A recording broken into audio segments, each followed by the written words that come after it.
ମୋତେ ଲାଗୁଛି ଯେମିତି ଆମେ ପିଲାଦିନକୁ ଫେରି ଯାଇଛୁ ଆଉ ଜେଜେବାପାଙ୍କ ପାଖରେ ବସିକି କାହାଣୀ ଶୁଣୁଛୁ। ତେବେ ଆଜି ଆମେ କେବଳ କାହାଣୀଟିକୁ ଶୁଣିବାନି, ବରଂ ତାକୁ ପୁରା ଚିରିକି ଦେଖିବା। ମାନେ ଏହି କାହାଣୀଟା କେମିତି ତିଆରି ହେଇଛି, ଆମକୁ ଡରାଇବା ପାଇଁ ଏଥିରେ କି କୌଶଳ ବ୍ୟବହାର କରାଯାଇଛି, ଆଉ ଏହା ଭିତରେ ଆମ ସଂସ୍କୃତିର କେଉଁ କଥା ସବୁ ଲୁଚି ରହିଛି ସେ ବିଷୟରେ କଥା ହେବା। ଆଉ ସବୁଠୁ ମଜା କଥା ହେଉଛି, ଏହା ଏକ ୟୁଟ୍ୟୁବ୍ ଭିଡିଓ, ମାନେ ମାଧ୍ୟମଟା ପୂରାପୂରି ନୂଆ, କିନ୍ତୁ କାହାଣୀ କହିବାର ଢଙ୍ଗ ହଜାର ହଜାର ବର୍ଷ ପୁରୁଣା। ଏହା ଦେଖାଉଛି ଯେ ଗୋଟେ ଭଲ କାହାଣୀ କହିବାର ମୂଳ ନିୟମଗୁଡ଼ିକ କେବେ ବି ବଦଳେନି। ଚାଲନ୍ତୁ ଦେଖିବା ଏହି କାହାଣୀକାର କେମିତି ଧୀରେ ଧୀରେ ଆମ ମନ ଭିତରେ ଡରର ମଞ୍ଜି ପୋତିଛନ୍ତି। ଚାଲନ୍ତୁ ଆରମ୍ଭରୁ ହିଁ ଆରମ୍ଭ କରିବା। କାହାଣୀର ପରିବେଶ ଗୋଟେ ଗାଁ, ରାତି ସମୟ, ଅଗଣାରେ ଜେଜେବାପା ବସିଛନ୍ତି ଆଉ ତାଙ୍କୁ ଘେରିକି ନାତି ନାତୁଣୀମାନେ। ଏକ୍ଜାକ୍ଟଲି। ପାଖରେ ଗୋଟେ ଲଣ୍ଠନର ମିଞ୍ଜି ମିଞ୍ଜି ଆଲୁଅ। ଏହି ଦୃଶ୍ୟଟା ହିଁ ପ୍ରଥମେ ଆମକୁ ଏକ ଆରାମଦାୟକ ସ୍ଥିତିକୁ ନେଇ ଆସେ, ନୁହେଁ କି? ଏକଦମ। ଏହାକୁ କୁହନ୍ତି ସେଟିଂ ଦ ମୁଡ୍। ଏହି ପରିବେଶ ଆମକୁ ସୁରକ୍ଷିତ ଅନୁଭବ କରାଏ। ଆମେ ଭାବୁ ଯେ ଆମେ ଏକ ନିରାପଦ ଜାଗାରେ ବସି କିଛି ଶୁଣୁଛୁ। ଏହାଦ୍ୱାରା ଆମେ ନିଜର ସତର୍କତାକୁ କମ୍ କରିଦେଉ, ଯାହାଫଳରେ କାହାଣୀକାର ପାଇଁ ଆମ ମନରେ ଭୟ ସୃଷ୍ଟି କରିବା ସହଜ ହୋଇଯାଏ। ଆଉ ପିଲାମାନେ ନିଜେ ହିଁ ଗୋଟେ ଭୂତ କାହାଣୀ ପାଇଁ ଅନୁରୋଧ କରୁଛନ୍ତି। ହଁ, ମାନେ ସେମାନେ ନିଜେ ଡରିବାକୁ ପ୍ରସ୍ତୁତ। ଆଉ ଜେଜେବାପା ବି ସିଧା କାହାଣୀ ଆରମ୍ଭ କରୁନାହାନ୍ତି। ସେ ପ୍ରଥମେ କହୁଛନ୍ତି କି ତାଙ୍କ ସମୟରେ ଲୋକେ ଭୂତ ପ୍ରେତଙ୍କୁ କେତେ ବିଶ୍ୱାସ କରୁଥିଲେ ଆଉ ଡରୁଥିଲେ। ହଁ, ଏହାଦ୍ୱାରା ସେ କାହାଣୀ ପାଇଁ ଏକ ପୃଷ୍ଠଭୂମି ତିଆରି କରୁଛନ୍ତି। ସେ କହୁଛନ୍ତି ଗାଁର ସବୁଠୁ ଚର୍ଚ୍ଚିତ କାହାଣୀଟିଏ ଶୁଣାଇବେ। ଆଉ ସେହି କାହାଣୀର କେନ୍ଦ୍ରବିନ୍ଦୁ ହେଉଛି ଗାଁ ବାହାରେ ଥିବା ସେହି ଭୂତିଆ ରାସ୍ତା। ହଁ, ଆଉ ଏଇଟା ଭୟାନକ କାହାଣୀ କହିବାର ଏକ ପୁରୁଣା କିନ୍ତୁ ବହୁତ ଶକ୍ତିଶାଳୀ କୌଶଳ। ଦିନବେଳା ଯେଉଁ ରାସ୍ତା ଆମକୁ ନିଜର ଲାଗେ, ରାତିର ଅନ୍ଧାରରେ ସେହି ରାସ୍ତା ହିଁ ସବୁଠୁ ବେଶି ଅଜଣା ଆଉ ଡରାମଣା ଲାଗେ। ଆଉ ଏଠାରେ କୁହାଯାଉଛି ଯେ ସେହି ରାସ୍ତାରେ ଏମିତି କିଛି ଅଛି ଯାହା ମହିଷ ନୁହେଁ କି ପଶୁ ନୁହେଁ, କିନ୍ତୁ ମଣିଷର ରୂପ ନିଏ। ଏହି ବାକ୍ୟଟି ହିଁ ଭୟକୁ ଆହୁରି ବଢ଼େଇ ଦେଉଛି, କାରଣ ଯାହାକୁ ଆମେ ବୁଝିପାରୁନ ତାକୁ ହିଁ ବେଶୀ ଡରୁ।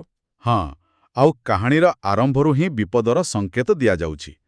କୁହାଯାଉଛି ଯେ ଯିଏ ବି ରାତିରେ ସେ ରାସ୍ତାରେ ଯାଇଛି, ସେ ଆଉ ପୂର୍ବ ଭଳି ଫେରିନି। କାହାର ମୁଣ୍ଡ ଖରାପ ହୋଇଯାଇଛି ତ କିଏ ଆଉ ଫେରି ହିଁ ନାହିଁ। ଏହା ଶୁଣିବା ପରେ ଶ୍ରୋତା ମନରେ ପ୍ରଶ୍ନ ଉଠେ, କ'ଣ ହୁଏ ସେଠି? ଠିକ୍। ଏହାକୁ କ'ଣ କହନ୍ତି? ଏଷ୍ଟାବ୍ଲିସିଂ ଦ ଷ୍ଟେକ୍ସ। ମାନେ କାହାଣୀ ଆରମ୍ଭରୁ ହିଁ ଜଣେଇ ଦିଆଯାଉଛି ଯେ ଏହା କୌଣସି ହାଲକା କଥା ନୁହେଁ, ଏଥିରେ ଜୀବନ ଯିବାର ବିପଦ ଅଛି। ତେଣୁ ଏବେ ଶ୍ରୋତା କାହାଣୀକୁ ଅଧିକ ଗମ୍ଭୀରତାର ସହ ନେବେ। କିନ୍ତୁ କେବଳ ଏକ ପୁରୁଣା କିମ୍ବଦନ୍ତୀ ଶୁଣିଲେ ସେତେ ଡର ଲାଗେ ନାହିଁ। କାହାଣୀଟି ସେତେବେଳେ ଜୀବନ୍ତ ହୋଇଉଠେ ଯେତେବେଳେ କେହି କୁହେ, ଏହା ମୋ ସହିତ ଘଟିଛି। ଓ ଜେଜେବାପା ଠିକ୍ ସେୟା ହିଁ କଲେ, ନୁହେଁ କି? ଏକଦମ ଠିକ୍। ଏହା ହେଉଛି କାହାଣୀର ପ୍ରଥମ ବଡ଼ ମୋଡ଼। ଜେଜେବାପା ଜଣେ କାହାଣୀକାରରୁ ଜଣେ ପ୍ରତ୍ୟକ୍ଷଦର୍ଶୀରେ ବଦଳିଗଲେ। ହଁ, ଏହା ଶ୍ରୋତାଙ୍କୁ ସିଧାସଳଖ କାହାଣୀ ଭିତରକୁ ଟାଣିନିଏ। ଆମେ ଭାବୁ, ଆଚ୍ଛା, ତେବେ ଏହା କେବଳ ଗୋଟେ ଶୁଣା କଥା ନୁହେଁ। ଠିକ୍। ତାପରେ ସେ ନିଜ ଅନୁଭୂତି ବର୍ଣ୍ଣନା କରୁଛନ୍ତି। ଛୋଟବେଳେ ବାହାଘର ଭୋଜିରୁ ରାତିରେ ଏକୁଟିଆ ଫେରୁଥିଲେ। ପ୍ରଥମେ ତାଙ୍କୁ ଲାଗିଲା ତାଙ୍କ ପଛରେ କେହି ଚାଲୁଛି। ସେ ଯେତେ ଜୋରରେ ଚାଲିଲେ, ପାଦ ଶବ୍ଦ ବି ସେତେ ଜୋର ହେଲା, କିନ୍ତୁ ପଛକୁ ବୁଲି ଦେଖିଲା ବେଳକୁ କେହି ନାହିଁ। ବାପ୍ରେ, ଏଇ ଅନୁଭବଟା ହିଁ ବହୁତ ଡରାମଣା। ହଁ, କାରଣ ଏଠାରେ ଭୟର ମନୋବିଜ୍ଞାନ କାମ କରୁଛି। ଯେତେବେଳେ ଆମେ କିଛି ଦେଖିପାରୁନାହୁଁ କିନ୍ତୁ ଶୁଣିପାରୁଛୁ, ସେତେବେଳେ ଆମ ମସ୍ତିଷ୍କ ନିଜେ ହିଁ ସବୁଠାରୁ ଭୟଙ୍କର କଳ୍ପନା କରିବା ଆରମ୍ଭ କରିଦିଏ। ଏହି ଅଦୃଶ୍ୟର ଭୟ, ଜାଣିଛନ୍ତି, ଦୃଶ୍ୟମାନ ଭୟଠାରୁ ବେଳେବେଳେ ଅଧିକ ଶକ୍ତିଶାଳୀ ହୋଇଥାଏ। ଓହୋ, ଆଚ୍ଛା। ମାନେ କାହାଣୀକାର ଏଠାରେ ଆମ କଳ୍ପନାକୁ ହିଁ ଆମ ବିରୁଦ୍ଧରେ ବ୍ୟବହାର କରୁଛନ୍ତି। ଏକଦମ। ଓ ତାପରେ ଯେତେବେଳେ ସେ ଭାବୁଛନ୍ତି କିଛି ନାହିଁ, ସେତେବେଳେ ସେ ରାସ୍ତା କଡ଼ରେ ଧଳା ଶାଢ଼ୀ ପିନ୍ଧିଥିବା ଜଣେ ମହିଳାଙ୍କୁ ଦେଖୁଛନ୍ତି, ଯାହାର ମୁହଁ ବାଳରେ ଢାଙ୍କି ହୋଇଛି। ଏହି ଚିତ୍ରଟି, ଏଇଟା ତ ଆମ ଭାରତୀୟ ଭୂତ କାହାଣୀରେ ବହୁତ ଦେଖିବାକୁ ମିଳେ। ହଁ, କିନ୍ତୁ କେବେ ଭାବିଛନ୍ତି ଧଳା ଶାଢ଼ୀ କାହିଁକି? ଆମ ସଂସ୍କୃତିରେ ଧଳା ଶାଢ଼ୀ ବିଧବା କିମ୍ବା ଶୋକର ପ୍ରତୀକ। ତେଣୁ ଏଇ ଚରିତ୍ରଟି କେବଳ ଭୟଙ୍କର ନୁହଁ, ଏହା ପଛରେ ଏକ ଦୁଃଖ, ଅନ୍ୟାୟ କିମ୍ବା ଅତୃପ୍ତ ଆତ୍ମାର କାହାଣୀ ଥିବାର ମଧ୍ୟ ସୂଚନା ଦିଏ। ବୁଝିଲି। ଏହା ସେହି ଭୂତକୁ କେବଳ ଏକ ରାକ୍ଷସ ନ କରି ତାକୁ ଏକ କାରୁଣ୍ୟପୂର୍ଣ୍ଣ ଚରିତ୍ରରେ ବଦଳେଇ ଦିଏ, ଯାହା ଏହାକୁ ଆହୁରି ଜଟିଳ ଏବଂ ମନେ ରହିବା ଭଳି କରିଦିଏ। ଏହାପରେ କାହାଣୀରେ ଇନ୍ଦ୍ରିୟଗତ ବିବରଣୀର ବ୍ୟବହାର ବହୁତ ଜବରଦସ୍ତ ହୋଇଛି। ସେହି ମହିଳାର ଅମାନୁଷିକ ହସ ଆଉ ତାର ସ୍ୱର, ଯାହାକୁ କୁହାଯାଇଛି ଭଙ୍ଗା ବଇଁଶୀରୁ ବାହାରୁଥିବା ପବନ ପରି। ଏ କି ପ୍ରକାର ତୁଳନା! ଏହାକୁ ପଢ଼ିଲେ ହିଁ କାନ ପାଖରେ ଗୋଟେ ଅଜବ ଶବ୍ଦ ଶୁଭିଲା ପରି ଲାଗୁଛି। ଏହାକୁ ହିଁ କହନ୍ତି ଶୋ ଡୋଣ୍ଟ ଟେଲ୍।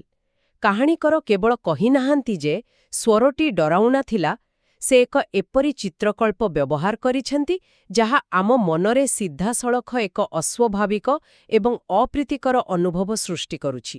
ଆମେ କେବେ ବି ଭଙ୍ଗା ବଇଁଶୀରୁ ସୁମଧୁର ସଙ୍ଗୀତ ଆଶା କରୁନା। ଠିକ୍ କହିଲେ।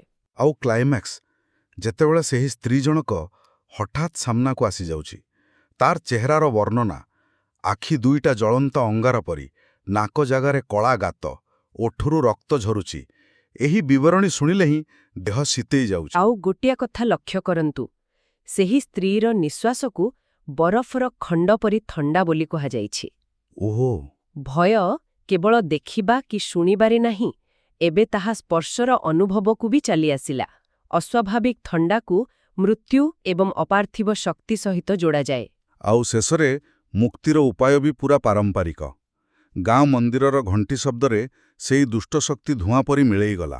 ହଁ, ଏହା କାହାଣୀରେ ଏକ ଆଶ୍ୱସ୍ତି ଆଣିଦିଏ ଏବଂ ସେହି ବିଶ୍ୱାସକୁ ଦୃଢ଼ କରେ ଯେ ଦୈବୀ ଶକ୍ତି ସବୁବେଳେ ଦୁଷ୍ଟଶକ୍ତି ଉପରେ ବିଜୟୀ ହୁଏ। କିନ୍ତୁ ଯଦି କାହାଣୀ ଏଠି ସରିଯାଇଥାନ୍ତା, ତେବେ ଏହା କେବଳ ଜେଜେବାପାଙ୍କର ଗୋଟିଏ ବ୍ୟକ୍ତିଗତ ଅନୁଭୂତି ହୋଇ ରହିଯାଇଥାନ୍ତା। ହୁଏତ ପିଲାମାନେ ଭାବିଥାନ୍ତେ ଯେ ଜେଜେବାପା ରାତିରେ ଡରିଯାଇ କିଛି ଭୁଲ ଦେଖିଦେଲେ। ହଁ, କିନ୍ତୁ କାହାଣୀକାର ସେମିତି ହେବାକୁ ଦେଲେ ନାହିଁ। ଏହାପରେ ସେ ଯାହା କଲେ ତାହା ଏକ ସାଧାରଣ ଭୂତ କାହାଣୀକୁ ଏକ କିମ୍ବଦନ୍ତୀରେ ପରିଣତ କରିଦେଲା। ସେ ଆଉ ଦୁଇଜଣ ଗାଁ ଲୋକଙ୍କର କାହାଣୀ ଯୋଡ଼ିଲେ। ଆଚ୍ଛା। ଏହାଦ୍ୱାରା ଗୋଟିଏ ବ୍ୟକ୍ତିର ଅନୁଭୂତି ଏକ ସାମୂହିକ ଅନୁଭୂତିରେ ବଦଳିଗଲା। ଏହା ଏକ ପ୍ରକାରର ପ୍ରମାଣ ଦେଲା ଯେ ଏହା କୌଣସି ଜଣେ ବ୍ୟକ୍ତିର ଭ୍ରମ ନୁହେଁ, ବରଂ ଗାଁ ପାଇଁ ଏକ ପ୍ରକୃତ ବିପଦ। ଠିକ୍ ଅଛି। ପ୍ରଥମ କାହାଣୀଟି ଶମ୍ଭୁ କାକାଙ୍କ, ଯିଏ ଏସବୁ ଭୂତ ପ୍ରେତ କଥାରେ ଆଦୌ ବିଶ୍ୱାସ କରୁନଥିଲେ। ତାଙ୍କ ଭଳି ଜଣେ ସନ୍ଦେହୀ ଚରିତ୍ରକୁ କାହାଣୀରେ ଆଣିବା ପଛରେ କିଛି କାରଣ ଅଛି କି? ବହୁତ ବଡ଼ କାରଣ ଅଛି। ଭୟାନକ କାହାଣୀରେ ଜଣେ ସନ୍ଦେହୀ ଚରିତ୍ର ସବୁଠୁ ଗୁରୁତ୍ୱପୂର୍ଣ୍ଣ। କାରଣ ଯେତେବେଳେ ସେହି ବ୍ୟକ୍ତି ଜଣକ ଡରିଯାଏ କିମ୍ବା କିଛି ଅସ୍ୱାଭାବିକ ଅନୁଭବ କରେ, ସେତେବେଳେ କାହାଣୀର ବିଶ୍ୱସନୀୟତା 10 ଗୁଣ ବଢ଼ିଯାଏ। ଓହୋ! ଶ୍ରୋତା ଭାବେ ଯଦି ଏଇ ଲୋକଟା ବି ଡରିଗଲା, ତାହେଲେ ନିଶ୍ଚୟ କିଛି ଗଡ଼ବଡ଼ ଅଛି। ଏକଦମ। ଶମ୍ଭୁ କାକାଙ୍କ ସହ ବି ସେୟା ହେଲା। ପାଉଞ୍ଜିର ସେହି ଛମ୍ ଛମ୍ ଶବ୍ଦ ତାଙ୍କ ପିଛା କଲା। ଆଉ ଶେଷରେ ଯାହା ଦେଖିଲେ, ତାହା ଆହୁରି ଅଜବ। ଗୋଟେ ଲମ୍ବା ଛାଇ ଗଛରୁ ଓହ୍ଲାଇ ତାଙ୍କ ଆଡ଼କୁ ଆସୁଛି। ଏହି ଛାଇର କଳ୍ପନା ମଧ୍ୟ ବହୁତ ଡରାମଣା, କାରଣ ଛାଇର କୌଣସି ନିର୍ଦ୍ଦିଷ୍ଟ ରୂପ ନଥାଏ। ହଁ, ଆମ ମନ ତାକୁ ନିଜ ଇଚ୍ଛା ଅନୁସାରେ ଭୟଙ୍କର ରୂପ ଦେଇପାରେ। ଶେଷରେ ସେ ବିଚାରା ବେହୋସ ହୋଇଗଲେ। ତାପରେ ଆସୁଛି ରାମକିଶନ ଚାଚାଙ୍କ କାହାଣୀ। ହଁ, ଏହା ଆଉ ଗୋଟିଏ ସ୍ତରକୁ ନେଇଯାଉଛି। ସେ ରାସ୍ତାକଡ଼ର ନିମଗଛ ଉପରେ ଜଣେ ମହିଳାଙ୍କୁ ବସିଥିବାର ଦେଖିଲେ। ଏଥିରେ କିଛି ଅସ୍ୱାଭାବିକ ନଥିଲା। କିନ୍ତୁ ତାପରେ ବିବରଣୀ ସବୁକିଛି ବଦଳାଇ ଦେଲା। ତାର କେଶ ଏତେ ଲମ୍ବା ଥିଲା ଯେ ମାଟିକୁ ଛୁଉଁଥିଲା। ଆଉ ତାପରେ ସେହି ମୁହୂର୍ତ୍ତ, ଯେତେବେଳେ ମହିଳା ଜଣକ ହଠାତ୍ ଓଲଟା ଝୁଲି ପଡ଼ିଲା, ମୁଣ୍ଡ ତଳକୁ ଆଉ ଗୋଡ଼ ଉପରକୁ, ଏହି ଚିତ୍ରଟା ମନରେ ଏକ ଗଭୀର ଅସ୍ୱସ୍ତି ସୃଷ୍ଟି କରେ। କାହିଁକି ଏହି ଓଲଟା ଝୁଲିବା ଏତେ ଡରାମଣା ଲାଗେ? କାରଣ ଏହା ପ୍ରକୃତିର ନିୟମର ବିରୁଦ୍ଧାଚରଣ କରେ। ଆମ ମସ୍ତିଷ୍କ କିଛି ନିର୍ଦ୍ଦିଷ୍ଟ ନିୟମ ଅନୁସାରେ ଦୁନିଆକୁ ଦେଖିବାକୁ ଅଭ୍ୟସ୍ତ। ଯେମିତିକି ମଣିଷ ସିଧା ଚାଲେ, ଜିନିଷ ତଳକୁ ପଡ଼େ। ଆଚ୍ଛା। ଯେତେବେଳେ କିଛି ଏହି ନିୟମକୁ ଭାଙ୍ଗିଦିଏ, ଯେମିତିକି ଓଲଟା ଝୁଲିବା କିମ୍ବା କାନ୍ଥରେ ଚାଲିବା, ଆମ ମନରେ ଏକ ଅଜଣା ଭୟ ସୃଷ୍ଟି ହୁଏ। ଆମକୁ ଲାଗେ ଯେ ଆମେ ଯେଉଁ ଦୁନିଆକୁ ଜାଣିଛୁ ତାହା ସୁରକ୍ଷିତ ନୁହେଁ। ଆଉ ତାପରେ ସେହି ବିଲେଇ କାନ୍ଦିବା ପରି ଶବ୍ଦ, ଏହା ଆଉ ଏକ ଅପ୍ରତ୍ୟାଶିତ ମିଶ୍ରଣ। ମଣିଷର ଶରୀର, କିନ୍ତୁ ପଶୁର ସ୍ୱର। ହଁ, ରାମକିଶନ ଡରିଯାଇ ଘରକୁ ପଳେଇଲେ ଆଉ 3 ଦିନ ଜ୍ୱରରେ ପଡ଼ିଲେ।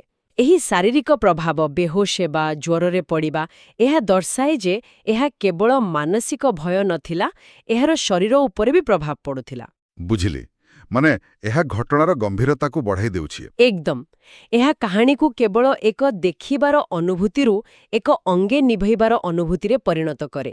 ଏବେ 3ଟି ଅଲଗା ଅଲଗା ଲୋକଙ୍କର ଅନୁଭୂତି ପରେ କିମ୍ବଦନ୍ତୀଟି ପୂରାପୂରି ସ୍ଥାପିତ ହୋଇସାରିଛି। ତେବେ ଏଇସବୁ ଡରାମନା କାହାଣୀ ଶୁଣିବା ପରେ ପିଲାମାନେ କ'ଣ କଲେ? ସେମାନେ ଠିକ୍ ସେଇଆ କଲେ ଯାହା ସବୁ ଭୟାନକ ଫିଲ୍ମର ଚରିତ୍ରମାନେ କରନ୍ତି। ସେମାନେ ଚେତାବନୀକୁ ଶୁଣିଲେ ନାହିଁ, ସତ କହିବାକୁ ଗଲେ ଏମିତି କାହାଣୀ ଶୁଣିଲା ପରେ ଆଜି ରାତିରେ ଏକୁଟିଆ ଶୋଇବା ଟିକେ କଷ୍ଟ ହବ। ହଁ, ଏହା କାହାଣୀର ଏକ ଗୁରୁତ୍ୱପୂର୍ଣ୍ଣ ମୋଡ଼। ପିଲାମାନଙ୍କର କୌତୂହଳ ସେମାନଙ୍କ ଭୟ ଉପରେ ଭାରି ପଡ଼ିଗଲା। ସେମାନେ ଭାବିଲେ, ଚାଲ ନିଜେ ଯାଇ ଦେଖିବା। ଆଉ ଏଇଟା କାହାଣୀକୁ ସିଧା ଅତୀତରୁ ଉଠେଇ ଆଣି ବର୍ତ୍ତମାନରେ ଛିଡ଼ା କରାଇଦେଲା। ଠିକ୍ ଅଛି, ଶ୍ରୋତା ହିସାବରେ ଆମେ ଜାଣୁ ଯେ ସେମାନେ ବହୁତ ବଡ଼ ଭୁଲ କରୁଛନ୍ତି, ଆଉ ଏହା ହିଁ ଉତ୍କଣ୍ଠକୁ ଚରମ ସୀମାରେ ପହଞ୍ଚେଇ ଦିଏ। ସେମାନେ ସେହି ନିମଗଛ ପାଖକୁ ଗଲେ, ଆଉ ସେଠାରେ ସେମାନେ ସେହି ସବୁ କିଛି ଅନୁଭବ କଲେ ଯାହା ସେମାନେ ଶୁଣିଥିଲେ। ପାଉଁଜିର ଛମଛମ ଶବ୍ଦ, ବିଜୁଳି ଆଲୁଅରେ ଦେଖାଯାଉଥିବା ସେହି ଓଲଟା ଝୁଲୁଥିବା ସ୍ତ୍ରୀ ଆଉ ତାର ନାଲି ଆଖି। ଆଉ ଶେଷରେ ସେହି ପ୍ରଶ୍ନ, ଏଠାକୁ କାହିଁକି ଆସିଛ, ସେହି ବିଲେଇ ପରି ଭୟଙ୍କର ସ୍ୱରରେ। ହେ ଭଗବାନ! ଏହି ଶେଷ ଅଧ୍ୟାୟଟି ଦୁଇଟି ବହୁତ ଜରୁରୀ କାମ କରେ। ପ୍ରଥମତଃ, ଏହାଦ୍ୱାରା ପିଲାମାନେ, ଯେଉଁମାନେ ଆମ ଭଳି କାହାଣୀର ଶ୍ରୋତା ଥିଲେ, ସେମାନେ ନିଜେ କାହାଣୀର ଚରିତ୍ର ପାଲଟିଗଲେ। ଭୟ ଆଉ ଦୂରରେ ନାହିଁ, ଭୟ ଏକଦମ ସାମ୍ନାରେ। ଆଉ ଦ୍ୱିତୀୟ କାମଟା କ'ଣ? ମୋତେ ଲାଗୁଛି ଏହା ଜେଜେବାପାଙ୍କ କାହାଣୀକୁ ପ୍ରମାଣିତ କରିଦେଲା। ଏକଦମ। ଏହା ଜେଜେବାପାଙ୍କର ସମସ୍ତ କାହାଣୀ ଉପରେ ସତ୍ୟତାର ମୋହର ଲଗାଇଦେଲା। ଏହା ଆଉ କାହାଣୀ ହୋଇ ରହିଲା ନାହିଁ, ଏହା ଏକ ପ୍ରମାଣିତ ସତ୍ୟରେ ବଦଳିଗଲା। ପିଲାମାନଙ୍କର ଅନୁଭୂତି ହେଉଛି ଏହି କିମ୍ବଦନ୍ତୀର ଶେଷ ଆଉ ସବୁଠାରୁ ଶକ୍ତିଶାଳୀ ପ୍ରମାଣ। କାହାଣୀଟି ଏକ ସମ୍ପୂର୍ଣ୍ଣ ବୃତ୍ତରେ ଘୂରିଆସି ଶେଷ ହେଲା। ଆଉ କାହାଣୀର ଶେଷ ବାକ୍ୟଟି ମଧ୍ୟ ବହୁତ ଗୁରୁତ୍ୱପୂର୍ଣ୍ଣ। ଜେଜେବାପା କହୁଛନ୍ତି, ଏହି କାହାଣୀଗୁଡ଼ିକ କେବଳ ଡରାଇବା ପାଇଁ ନୁହେଁ, ବରଂ ଏଗୁଡ଼ିକ ପ୍ରକୃତ ବିପଦର ସୂଚନା। ହଁ, ଏହି ଗୋଟିଏ ବାକ୍ୟ ପୂରା କାହାଣୀର ଉଦ୍ଦେଶ୍ୟକୁ ସ୍ପଷ୍ଟ କରିଦେଉଛି। ତେବେ ପୂରା କାହାଣୀର ଗଠନକୁ ଯଦି ଦେଖିବା, ଏହା ବହୁତ ଚତୁରତାର ସହ କରାଯାଇଛି। ପ୍ରଥମେ ଏକ କିମ୍ବଦନ୍ତୀ ସ୍ଥାପନ କରାଗଲା, ସେହି ଭୂତିଆ ରାସ୍ତା। ତାପରେ ଜଣେ ପ୍ରତ୍ୟକ୍ଷଦର୍ଶୀର ବିସ୍ତୃତ ବ୍ୟକ୍ତିଗତ ଅନୁଭୂତି। ତାପରେ ଅନ୍ୟ ଦୁଇ ଜଣଙ୍କ କାହାଣୀ ଦ୍ୱାରା ତାକୁ ସମର୍ଥନ। ଆଉ ଶେଷରେ ଶ୍ରୋତାମାନେ, ପିଲାମାନେ ନିଜେ ସେହି ବିପଦର ସାମ୍ନା କରିବା। ପୂରା ଏକ ସମ୍ପୂର୍ଣ୍ଣ ଏବଂ ଅକାଟ୍ୟ ଯୁକ୍ତି ଭଳି ଲାଗୁଛି। ହଁ, ତେବେ ଏହି ପୂରା ଆଲୋଚନାରୁ ଗୋଟିଏ କଥା ସ୍ପଷ୍ଟ ଯେ ପିଢ଼ି ପରେ ପିଢ଼ି ଚାଲି ଆସୁଥିବା ଏହି କାହାଣୀ କହିବାର ପରମ୍ପରା କେତେ ଶକ୍ତିଶାଳୀ। କେତେଗୁଡ଼ିଏ ନିର୍ଦ୍ଦିଷ୍ଟ ଜିନିଷକୁ ବାରମ୍ବାର ବ୍ୟବହାର କରାଯାଉଛି, ଯେମିତି ପାଉଁଜିର ଶବ୍ଦ, ଧଳା ଶାଢ଼ୀ, ନିର୍ଜନ ରାସ୍ତା, ଓଲଟା ଝୁଲିବା। ହଁ, ଏଗୁଡ଼ିକ କ'ଣ ଏକ ପ୍ରକାର କୋଡ୍ ୱାର୍ଡ ଭଳି କାମ କରେ? ନିଶ୍ଚୟ, ଏଗୁଡ଼ିକ ସାଂସ୍କୃତିକ ସଂକେତ ବା କଲଚରାଲ କ୍ୟୁ ପରି। ଆମେ ପିଲାଟି ଦିନରୁ ଏହିସବୁ ଜିନିଷକୁ ଭୟ ସହିତ ଯୋଡ଼ିବାକୁ ଶିଖିଛୁ। ତେଣୁ ଯେତେବେଳେ ଜଣେ କାହାଣୀକାର କେବଳ କୁହନ୍ତି, ପାଉଁଜିର ଛମଛମ ଶବ୍ଦ ଶୁଭିଲା, ଆମ ମନରେ ଅଧା ଭୟ ସେମିତି ହିଁ ସୃଷ୍ଟି ହୋଇଯାଏ। ଆଚ୍ଛା, ଏହା କାହାଣୀକାରଙ୍କୁ କମ୍ ଶବ୍ଦରେ ଅଧିକ ପ୍ରଭାବ ସୃଷ୍ଟି କରିବାରେ ସାହାଯ୍ୟ କରେ। ଏକଦମ। ତେବେ ଶେଷରେ ଏହି ଭୂତର ଖେଳ କେବଳ ଏକ ୟୁଟ୍ୟୁବ୍ ଭିଡିଓ ନୁହେଁ, ଏହା ହେଉଛି ସେହି ପୁରୁଣା ପରମ୍ପରାର ଏକ ନୂଆ ରୂପ। ଯୋଉଠି ଆମେ ନିଆଁକୁଣ୍ଡା ଚାରିପଟେ ବସି କାହାଣୀ ଶୁଣୁଥିଲୁ, ଏବେ କେବଳ ନିଆଁକୁଣ୍ଡା ଜାଗାରେ ମୋବାଇଲ ସ୍କ୍ରିନ୍ ଆସିଯାଇଛି, କିନ୍ତୁ ଡରିବାର ଏବଂ ଡରାଇବାର ମଜା ସେମିତି ହିଁ ଅଛି। ଏବେ ଶେଷରେ ଗୋଟିଏ କଥା ଚିନ୍ତା କରିବା ପାଇଁ ଛାଡ଼ି ଯାଉଛି। ଜେଜେବାପା କହିଲେ ଯେ ଏହି କାହାଣୀଗୁଡ଼ିକ କେବଳ ମନୋରଞ୍ଜନ ପାଇଁ ନୁହେଁ, ବରଂ ଏଗୁଡ଼ିକ ଚେତାବନୀ। ଏହା ଏକ ବଡ଼ ପ୍ରଶ୍ନ ସୃଷ୍ଟି କରେ। ଆମ ସମାଜ